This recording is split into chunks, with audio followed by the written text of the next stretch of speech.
Si vous ne comprenez pas comment le processus fonctionne derrière le voile, vous risquez souvent de vous perdre dans le processus. Nous sommes des êtres multidimensionnels et même nos processus de pensée sont multidimensionnels et nos esprits ont également la capacité de se fondre avec des informations de l'univers dans d'autres endroits et même dans d'autres dimensions. Il s'agit là d'une véritable science validée par nos pères. Et nous comprenons maintenant que l'esprit encapsule un flux de conscience multidimensionnelle qui est enchevêtré dans d'autres endroits de l'univers entier et dans des dimensions supérieures, ce qui est énorme. Cela signifie que vous pouvez obtenir des informations de presque n'importe où. Parfois, vous avez une idée géniale.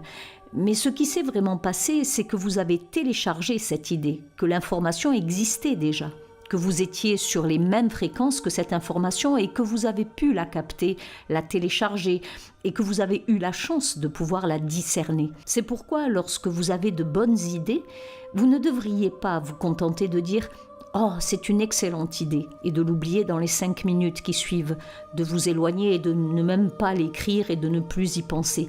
Parce que le miracle qui vous a permis d'obtenir cette bribe d'information, de la télécharger, de la discerner et de la reconnaître comme une probabilité est incroyable. Et vous pourriez être l'une des rares personnes, peut-être même dans l'univers, à qui il est arrivé ce moment particulier avec cette information particulière. Nous vivons dans un univers holographique, fait d'ondes et de lumière, de fréquences et de vibrations, et chaque atome fonctionne ou vibre à une fréquence spécifique. Nous vivons vraiment dans une matrice consciente, une matrice faite de lumière, et ce scénario a beaucoup de bonnes corrélations avec cela, et c'est vraiment étonnant. Cette matrice consciente dans laquelle nous vivons est une création intelligente ou peut-être divinement intelligente qui a la capacité d'exécuter des programmes, logiciels et de permettre aux êtres spirituels d'habiter le codage comme d'habiter le corps d'un avatar, comme je suis en train d'habiter ce corps d'avatar en ce moment même. Ce corps n'est pas vraiment moi. Qui suis-je, n'est-ce pas? Qui suis-je donc? Qui est ce moi? Vous le savez? Alors examinons un peu cette matrice. Où trouve-t-on la matrice? Eh bien la matrice elle-même, comme dans le film Matrix, ils ont tiré ce nom de la Bible. Ce nom, le terme Matrix, vient en fait de la Bible. On peut trouver 5 résultats bibliques pour Matrix dans la version King James. Exode 13, 12. Alors tu présenteras à l'Éternel tout ce qui ouvre la matrice, même tout ce qui en sortant ouvre la portière des bêtes. Ce que tu auras de mal sera à l'Éternel. Et aussi dans Exode 13, 15. Car il arriva que quand Pharaon s'obstinait à ne nous laisser point aller, l'Éternel tua tous les premiers-nés au pays d'Égypte, depuis les premiers-nés des hommes jusqu'aux premiers-nés des bêtes. C'est pourquoi je sacrifie à l'Éternel tout mâle qui ouvre la matrice, et je rachète tout premier-né de mes enfants. Mais qu'est-ce que cette matrice dont on ne cesse de parler, ce naître? Qu'est-ce que c'est que ce premier-né dont il parle? En analysant ces versets, on commence à comprendre que ce que l'auteur essaie de nous dire, c'est qu'il y a 2 réalités. Une réalité dans laquelle vous vivez et qui est artificielle, en d'autres termes, c'est un code de programmation, c'est une réalité codée. Et ensuite, pour accéder à la vraie réalité, vous devez naître. Vous devez naître, en d'autres termes, vous devez sortir de l'utérus, vous devez vous réveiller. Et c'est vraiment ce qu'il s'agit de faire, vous élever à un niveau de conscience plus élevé. Que signifie la matrice dans la Bible? La matrice est un utérus. Et que fait un utérus? Il donne naissance. Il l'ouvre, c'est ce qui s'ouvre. Nous parlons donc d'une naissance. Ainsi, lorsque vous quittez la matrice, selon la Bible, vous naissez à nouveau. Vous naissez à un niveau supérieur de pensée, à un niveau supérieur de connaissance. Vous devenez conscient de ce qui se passe réellement. Vous accédez à un autre niveau de conscience. Je crois que la conscience humaine vient de dimensions supérieures, qu'elle descend et qu'elle est encapsulée dans cet esprit. Une fois que vous comprenez cela, vous réalisez que vous n'êtes qu'un segment, que votre présence dans ce corps est comme un segment numérique dans une radio, un canal radio, une station de radio. En d'autres termes, c'est comme si je possédais une station de radio et que j'émettais des signaux radio et que les gens captaient ces signaux. Ça pourrait être à la fréquence 99.1, la fréquence que j'ai encapsulée de la conscience universelle, ou alors la fréquence 99.2, où une autre personne serait à la fréquence 99.3. Donc nos avatars sont réglés sur ces fréquences spécifiques, et nous captons ces fréquences. Nous animons ces corps et nous sommes en train d'opérer. Mais la chose à propos de ces corps, c'est que ces corps, ces avatars, sont élaborés avec un code de programmation. Ils viennent avec de l'ARN, ils viennent avec de l'ADN. Nous savons pertinemment que nos corps stockent 15 à 20 générations de mémoire épigénétique. Et nous arrivons ici codés avec des souvenirs et des informations de nos ancêtres dans notre corps, et il est compliqué de s'en défaire.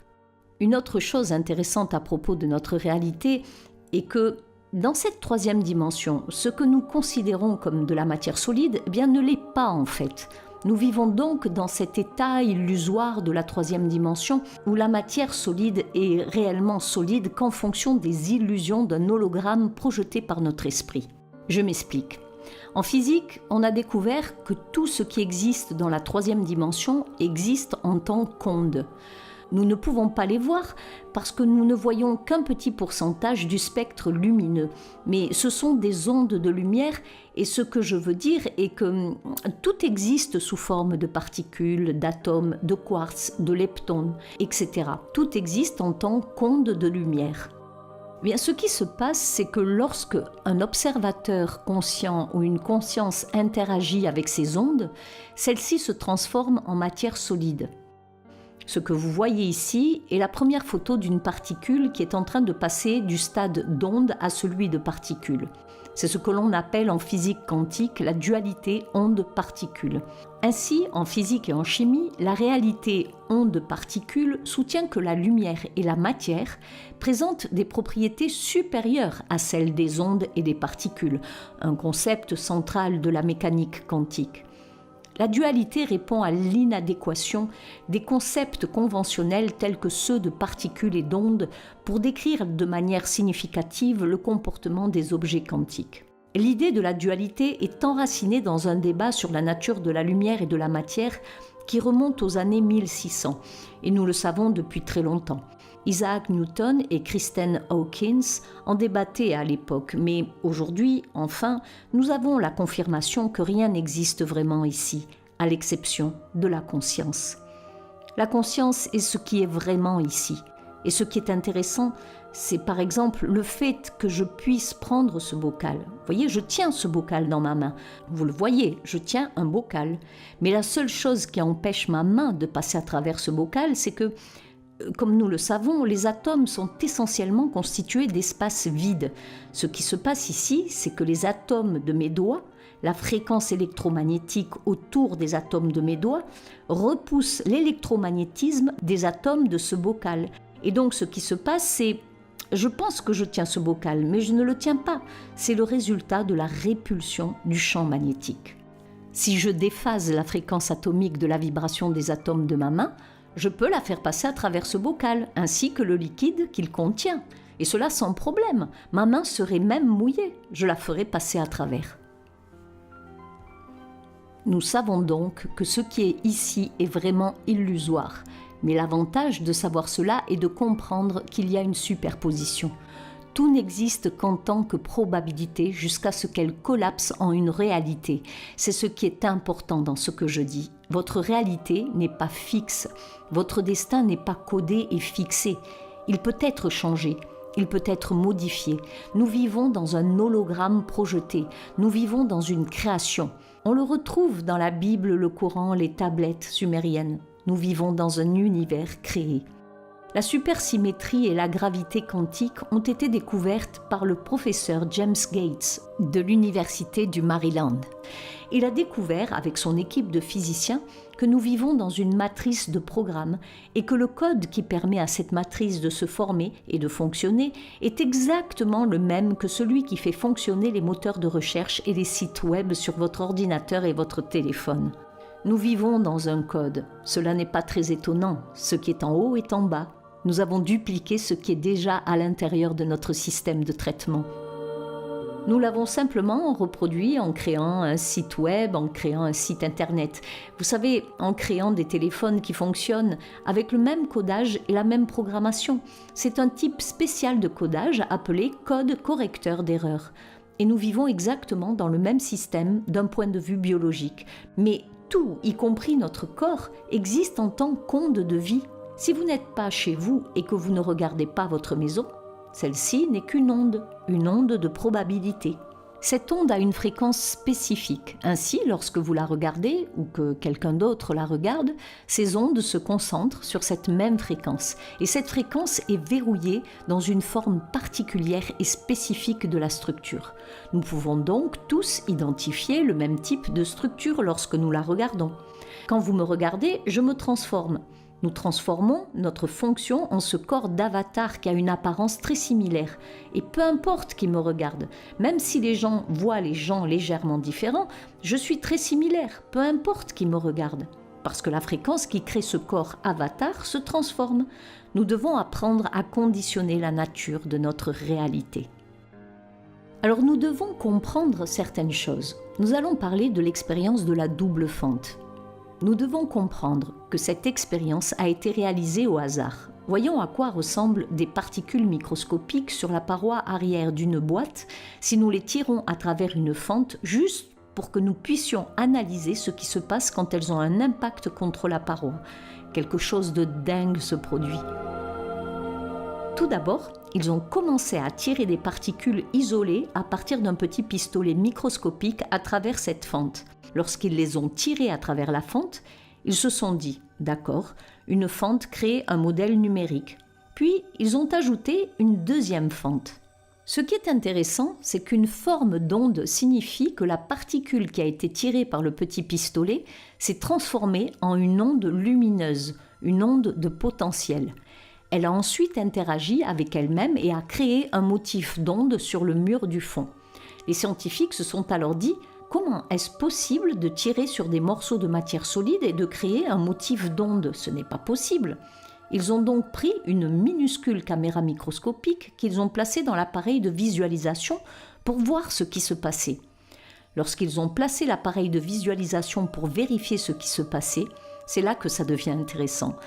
Eh bien, les petits électrons qu'ils tiraient à travers les fentes et qui étaient observés ont alors maintenu leur statut de particules. Une fois observés, ils sont alors restés solides. Le fait de regarder ce qui se passe fait que la particule se dit « Bon, vous me regardez maintenant ? Alors je vais être solide. Je vais faire une marque numérique sur le mur du fond. » Lorsque vous retirez la caméra, elle devient une onde. Lorsque vous la regardez, elle devient une particule. Lorsque vous retirez la caméra, elle redevient une onde.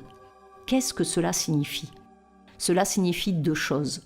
La première est que les particules, qu'il s'agisse d'un atome, d'un électron ou d'un photon, sont toutes conscientes. Pensez-y un instant. Chaque atome a des électrons en orbite autour de lui, ce qui signifie que chaque atome est conscient, parce que les électrons sont conscients, parce que les électrons peuvent prendre une décision en fonction de ceux qui les observent. Non mais c'est énorme. La deuxième chose est que tout existe d'abord comme une vague de potentiel avant qu'une réalité ne soit créée. Donc, l'importance de ceci est que votre vie n'est pas figée. Il y a des alternatives que vous pouvez prendre dans votre vie. Rien n'est inéluctable. Ce n'est pas parce que vous avez commencé là que vous allez finir là. Certaines personnes, comme moi-même et peut-être quelques autres, se sont dit « Vous savez quoi ? C'est ma situation actuelle. Mais je vais briser ce code et je vais me réécrire une nouvelle vie. Et ça ne va pas se terminer comme ça. Ça ne va pas se terminer ici. Et c'est ce qu'il est important que vous compreniez. Écoutez, ils ont même fait cela avec des photons, avec les mêmes résultats.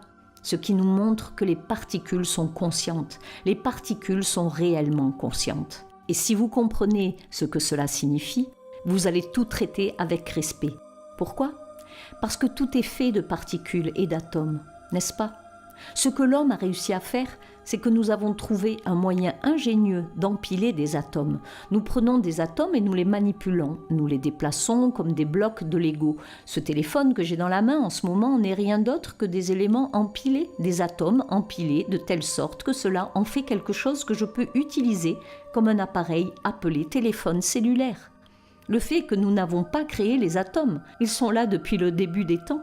Nous n'avons pas créé cette forme, nous avons empilé les atomes dans un format qui lui a permis de devenir un téléphone. Mais ce que nous avons fait, c'est que nous avons d'abord pensé au téléphone, dans notre espace de conscience. Ainsi, dans l'espace de conscience, le téléphone est devenu réel dans une dimension multidimensionnelle. Et nous avons pris cette pensée multidimensionnelle et nous l'avons ramenée à 2 dimensions en faisant une description détaillée du téléphone. Nous avons ramené cette pensée multidimensionnelle à 2 dimensions en la dessinant sur une feuille de papier avec un design ou même en l'introduisant dans un programme informatique qui reste bidimensionnel, une conception assistée par ordinateur. Une fois le téléphone intégré, nous l'avons fait passer de la multidimensionnalité de l'espace de conscience en 2 dimensions d'abord, puis nous l'avons confié à un ingénieur qui l'a transformé en un objet tridimensionnel que nous pouvons déplacer sur l'axe X, Y, Z dans l'espace-temps. Nous découvrons alors là aujourd'hui que la lumière est synonyme d'intelligence car tout est fait de lumière et chacune de nos pensées que nous avons est une onde lumineuse qui sort de notre crâne. Chaque fois que vous pensez à quelque chose, cette onde lumineuse traverse votre crâne et se propage dans l'espace-temps sans s'arrêter. C'est pourquoi il est important de faire attention à ce que l'on pense. Les pensées sont puissantes et les ondes lumineuses ont un effet papillon. Vous pouvez penser du mal de quelqu'un et cette pensée peut sortir et quitter l'espace-temps en l'encodant dans des données. Alors quelqu'un d'autre peut capter cette fréquence. Il peut télécharger cette même fréquence de pensée que vous venez de laisser sortir de votre esprit. Et cela peut-être il y a des années. Et à présent, il opère sur cette fréquence aussi. Il l'a intégrée dans son code de programme et maintenant, il agit sur cette fréquence contre quelqu'un d'autre. Nous ne comprenons pas vraiment à quel point ce corps avatar est puissant et nos corps envoient et reçoivent des informations sans fil par l'intermédiaire de l'ADN. Il a été scientifiquement prouvé que l'ADN est capable d'envoyer et de recevoir des informations. Les scientifiques ont pris 1 gramme d'ADN et ils ont pu encoder des données dans l'ADN. Un scientifique nommé George Church avait un livre électronique avec des pages, des graphiques, etc. Et il a converti les 0 et les 1 du livre électronique en ATCG, ce que l'ADN lit. Puis il a téléchargé ce livre sur l'ADN, l'a stocké dans un volume et a répliqué le livre 80 milliards de fois sur 1 gramme d'ADN. Puis il a converti ces ATCG en 0 et 1 et l'a à nouveau retéléchargé sur le serveur sous la forme d'un livre numérique à nouveau. Nous savons donc que l'ADN stocke des informations dans un volume et qu'il peut stocker des informations numériques. Un corps humain peut stocker 13,8 milliards d'années de données, ce qui correspond à peu près à l'âge de l'univers. Chaque personne est donc un réservoir ambulant de connaissances et d'informations stockées à l'intérieur même de son corps, dans l'ADN. Aujourd'hui, les chercheurs ont découvert que les atomes peuvent également stocker des informations. Ainsi, chaque atome de votre corps stocke des informations en ce moment même. En fait, ils n'attendent que d'être débloqués et vous pouvez y accéder par le biais de la conscience. Nous regardons alors les ondes lumineuses et il est important de les comprendre parce que nous devons aussi parler d'entrer dans une haute fréquence. Vous entendez des gens dire qu'il faut être dans une fréquence plus élevée, vibrer à une haute fréquence, et personne ne comprend vraiment ce que c'est. Beaucoup de gens ne peuvent même pas visualiser ce que c'est. Vous regardez ici l'onde lumineuse et vous regardez la longueur d'onde et l'amplitude du champ électrique et l'amplitude des champs magnétiques. Ces champs se propagent avec l'onde lumineuse lorsqu'elle se déplace dans l'espace-temps, y compris les ondes lumineuses qui sortent de votre tête, de vos pensées, de toutes vos pensées. Aujourd'hui, nous savons que la lumière sort de la tête parce que nous pouvons, à l'aide d'électrodes posées sur le cuir chevelu, vous faire penser à des choses et capturer toutes ces pensées dans un ordinateur. Tout comme la série télévisée I Love Lucy des années 1960, eh bien ces ondes radio de cette série sont toujours dans l'espace en ce moment. Elles ont voyagé en dehors de notre système solaire, c'est la distance qu'elles ont dû parcourir à la vitesse de la lumière. Et si vous êtes une civilisation lointaine dans l'espace et que vous avez la technologie pour décoder l'onde radio, qui est une onde de lumière, vous pouvez regarder I Love Lucy. La même chose se produit avec nos esprits. Ainsi, pour atteindre une fréquence élevée, vous devez comprendre que les informations que vous recevez affectent la façon dont votre esprit émet des ondes de lumière et la façon dont votre corps émet de l'énergie et des fréquences. Ainsi, si vous êtes dans un état de peur, de doute, de trouble, de dépression, il s'agit de basses fréquences, d'accord ? Il s'agit de basses fréquences et ce qui se passe, c'est que ces basses fréquences produisent ces différents types de longueurs d'onde et de creux d'amplitude réels, n'est-ce pas ? Vous pouvez donc voir ici cette onde qui se propage sur ce plan. Cette onde est considérée comme une onde à basse fréquence parce que la hauteur et le creux sont très profonds et élevés. Mais la distance entre le creux et la crête suivante est très grande. Cette fréquence est donc ce que nous considérons comme une basse fréquence ou une faible vibration. Nous savons que lorsque vous observez, par exemple, les ondes gamma et la façon dont le cerveau fonctionne et pense lorsque quelqu'un est concentré, vous voyez exactement la même onde, mais elle est très courte et rapprochée. En d'autres termes, la crête et le creux sont proches l'un de l'autre. Et il y en a beaucoup. Cela ressemble presque à une onde cardiaque lorsque vous regardez un électrocardiogramme de quelqu'un, n'est-ce pas ? Ainsi, lorsque vous vous concentrez, lorsque vous avez l'intention de faire quelque chose, lorsque vous méditez sur quelque chose en essayant de l'amener dans votre réalité, lorsque vous essayez de mettre de l'action dans une pensée, eh bien le cerveau se met en mode haute fréquence. Les chercheurs ont également découvert que l'amour, le fait de penser aux gens de manière à ce qu'ils soient bénis, le fait de se concentrer sur le service aux autres, tout cela crée une vibration à haute fréquence dans le cerveau. Les vibrations à basse fréquence, mendicité, attente, dépression, doute, peur, et d'ailleurs à la télévision très souvent ils diffusent des informations anxiogènes et sur certains médias même 24 heures sur 24. Parce qu'une fois que vous êtes en mode peur, ils peuvent vous manipuler. Ils peuvent vous manipuler comme une marionnette. Ils ont tout le contrôle sur vous, car le corps veut juste résoudre le problème de la peur, et c'est alors qu'ils apportent de fausses solutions. Nous existons dans un état de superposition, nous existons dans un état où il y a beaucoup de probabilités, et maintenant nous opérons dans ce qu'on appelle le principe hermétique de cause à effet, où chaque décision que nous prenons va avoir une conséquence. Cela peut être une bonne conséquence ou une mauvaise conséquence, mais il y aura une conséquence. Ainsi, lorsque vous commencez à prendre des décisions et à mettre de l'action derrière des pensées conscientes, vous devez parfois penser à ce qui pourrait être la conséquence potentielle, qu'il s'agisse d'un bon résultat ou d'un résultat défavorable, n'est-ce pas ? Et la raison pour laquelle vous avez la capacité de faire cela est que vous existez dans un état probable, dans un état de probabilité. L'avenir n'est pas codé et écrit. Vous pouvez le changer par chaque décision que vous prenez. Il y a des gens qui ont grandi là où j'ai grandi et qui ont décidé de prendre le chemin de gauche et moi le chemin de droite, n'est-ce pas ? Ils sont allés d'un côté et moi de l'autre. Et cela ne fait pas d'eux des gens bien ou mal, ni de moi quelqu'un de bon ou de mauvais. Mais ce sont simplement des chemins qui ont été empruntés à ce moment-là. Mais ces chemins mènent à des endroits et à tout moment, on peut commencer à prendre des décisions qui les redirigeront lentement vers de nouveaux chemins. Nous avons aussi cette capacité. Mais comprendre le processus par lequel nous passons pour le faire et comprendre comment il fonctionne est la clé de la manifestation, c'est la clé véritablement. Rappelez-vous que la raison pour laquelle nous ne pouvons pas voir toutes les ondes lumineuses qui émanent autour de nous en ce moment est que nous ne voyons qu'1% du spectre lumineux. Nous voyons seulement le rouge, le vert, le bleu, le jaune, c'est à peu près tout ce que nous avons. Les couleurs de l'arc-en-ciel sont là et c'est tout. Les ultraviolets et toutes ces choses nous entourent et nous ne voyons qu'une infime partie de la réalité. C'est tout ce qui nous est donné, une infime partie. Mais toute sa vibrance et son éclat, nous n'en voyons qu'une petite partie de ce qu'il y a vraiment ici. La loi de la vibration n'est peut-être pas aussi connue que la loi de l'attraction, mais la loi de la vibration sert de fondement à la loi de l'attraction. Pour comprendre cela, il est important de savoir que tout est énergie. La science, par le biais de la physique quantique, nous montre que tout dans notre univers est énergie. Lorsque nous descendons au niveau subatomique, nous ne trouvons pas de matière, nous trouvons de l'énergie pure. Nous sommes faits d'ondes lumineuses, c'est cela la science.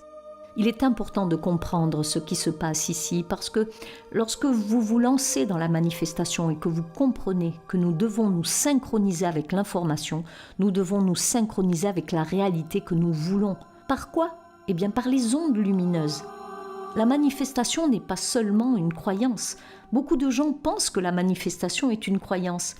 Oh, je vais obtenir cette chose, oh, je vais obtenir ceci, je vais gagner ceci, je vais avoir ce que je veux. Mais malheureusement, la manifestation est souvent mal comprise et trop de gens décrivent la manifestation comme un système de croyance plutôt que comme quelque chose qui va naturellement se produire. Et en disant simplement que vous allez obtenir quelque chose, je vais obtenir ceci, cela ne va pas vraiment se faire. Il se peut que des situations soient alignées, qu'elles se soient produites pour vous. Mais si vous examinez les résultats obtenus au fil du temps, vous constaterez que la probabilité que cette chose se produise, quelle qu'elle soit, après de multiples tentatives, est très faible. La manifestation nécessite un processus par lequel beaucoup d'élites du monde, beaucoup de gens très très riches, des gens super riches, comprennent les concepts, les exploitent et les utilisent quotidiennement comme beaucoup de grandes communautés scientifiques aussi. Ces domaines de manifestation et de compréhension d'un grand nombre de techniques et de choses dont je vous parle aujourd'hui, eh bien ils les comprennent, ils les pratiquent et elles fonctionnent toutes. C'est bien réel, c'est réel et cela fonctionne réellement, y compris les gens qui écrivent les manuels scolaires et tout le reste quand nos enfants vont à l'école. Ils savent exactement quel avenir ils leur créent. Ils veulent créer une multitude de gens ignorants et faire briller seulement quelques ampoules à la fois qui monteront au sommet alors que tout le monde ne restera qu'une petite lumière très très faible. Et c'est exactement ce qu'ils veulent, parce que par cette méthode, ils peuvent maintenir pouvoir et contrôle sur les masses. Alors cherchons ce que signifie la manifestation. Avant d'examiner la science derrière la manifestation, développons une compréhension générale de ce qu'est la manifestation. Le terme signifie que la manifestation fait référence à un signe physique, indiquant que quelque chose se produit et se solidifie dans la réalité. Elle existe d'abord comme une possibilité. La manifestation signifie surtout apporter quelque chose de tangible dans votre vie par l'attraction et votre système de croyance. Il ne suffit pas d'avoir des pensées superficielles. Il faut en réalité croire vraiment que vous serez capable de transformer vos rêves en réalité. Cela signifie que vous devez être capable de visualiser et d'expérimenter à quoi cela ressemblerait pour atteindre des objectifs spécifiques. La raison en est que la manifestation de votre système nerveux est une approche holistique de l'établissement d'objectifs, en adaptant votre état d'esprit et vos comportements. Cela signifie concrétiser vos rêves en vivant vos objectifs. Je le répète, en vivant vos objectifs. En d'autres termes, ce processus de manifestation doit être très ancré chez une personne une fois qu'elle l'assume et l'active réellement. Une fois que vous l'avez vraiment peaufiné, il devient chaque partie de chaque fibre de votre corps, de votre système nerveux. Et c'est exploité dans l'ensemble de votre système nerveux central. Vous commencez à vous fixer des objectifs et à les atteindre, petit à petit, un pas après l'autre, et vous vivez la manifestation en temps réel. Je vous donne un exemple puisque nous sommes ici sur une chaîne YouTube. Mettons que je veuille arriver à 1 million d'abonnés. Durant mon cheminement, je ne dis pas seulement que je veux 1 million d'abonnés. La première chose est que je dois me fixer des objectifs. J'ai donc projeté des images en correspondance à ce million d'abonnés. Je dois y parvenir à cette date, je me fixe une date à laquelle je crois que ce soit possible. Je dois croire profondément que ce soit possible, avec un certain nombre d'émissions produites à cette date. Et en faisant cela et en atteignant ces critères, je vis la manifestation. Elle devient une réalité en temps réel. Donc, Je vis mes objectifs à l'intérieur de la manifestation réelle, sur mon chemin, jusqu'au but ultime, qui est important parce que cela nécessite des étapes concrètes. Si vous ne disposez pas de mesures concrètes pour parvenir à ce que vous essayez de manifester, vous n'y arriverez pas. Vous ne pouvez souhaiter et espérer que cela arrive pour vous qu'en ayant mis en place des mesures concrètes pour manifester tous vos désirs et vos rêves.